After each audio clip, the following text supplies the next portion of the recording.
2023 saw many big events. Some provided good news, most provided bad news. From democracies in decline, to conflict and war, to a climate in peril, here's a look back at the year that was, with an eye toward how these events will shape the year to come.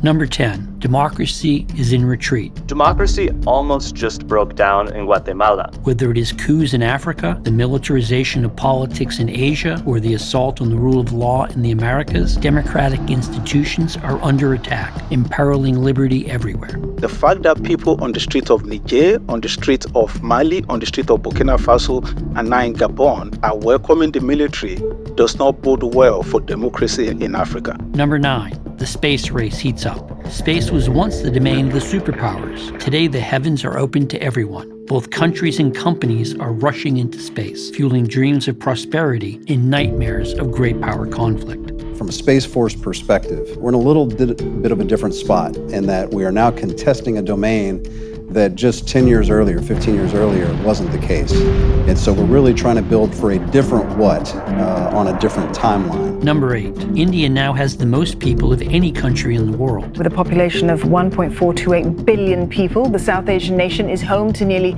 a fifth of humanity. India's youthful population is fueling a vibrant economy. Meanwhile, China's shrinking and aging population are raising critical questions about its economic and political future. The Chinese economy is about to become a machine for taking care of ancient parents and in-laws, and that's going to make for big demands for social welfare benefits for older people. Demography isn't destiny, but it's close.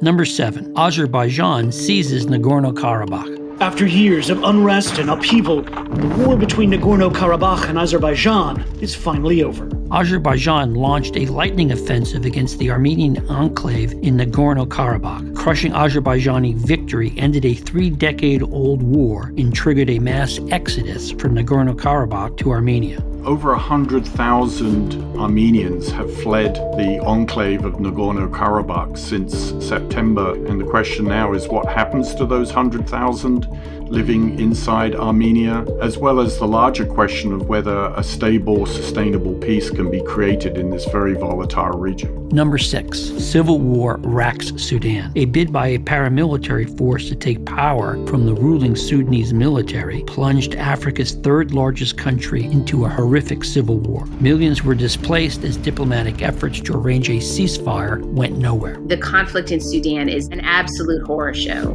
for the Sudanese people. Sudan's potential disintegration here is incredibly destabilizing for an already really tough neighborhood. Number 5, AI evolved at a breathtaking speed in 2023. Doctors hope AI can help save lives. Artificial intelligence is being used to expand the power of radiology. Optimists hailed the advances as opening a new era of creativity and prosperity. Pessimists warned that AI was opening a Pandora's box that would doom humanity. It is becoming harder to define what is human because we are changing what is human, and AI is going to facilitate that faster than anything any of us have ever experienced. Number 4, U.S.-China tensions continue to simmer. Since President Nixon visited China, the bilateral relationship right now is in its lowest point, no doubt about that. If China were to annex Taiwan, the United States would find it far more difficult to defend its allies in the region, while China would gain significant power projection. A conflict with China over Taiwan would be catastrophically destructive. The human costs are almost, it's impossible. So making a deterrence by denial strategy work, preventing World War III is, I think, the near-term objective. Hopes that China and the United States would place guardrails around their growing geopolitical rivalry were dashed when a Chinese spy balloon crossed the United States in January. A Biden-Xi meeting in November was polite, but failed to yield any major breakthroughs. The goal of the meeting was to stabilize the relationship heading into 2024, when there'll be elections in Taiwan and, of course, in the United States. There was some modest progress on issues like fentanyl and establishing military-to-military communications, but perhaps the most important outcome of the meeting was that the meeting itself took place. Number 3, Ukrainians hoped that their summer counteroffensive would break through Russian defenses, but 5 months of fighting produced only meager territorial gains. As winter set in, the two countries seemed locked in a bloody war of attrition. What Russia is trying to do cannot succeed. It's the wrong direction for our world, and they can't redraw the lines on a map or resettle what the international rules-based order is.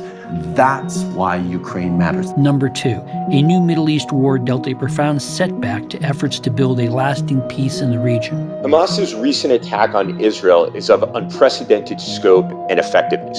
Israel's devastating retaliation degraded Hamas's military capabilities, but at a heavy price for Palestinian civilians. I think that it is going to be far more devastating and costly in human lives. Palestinians want to live in peace and freedom and dignity alongside the state of Israel. Just as troubling, a wider war remains a possibility.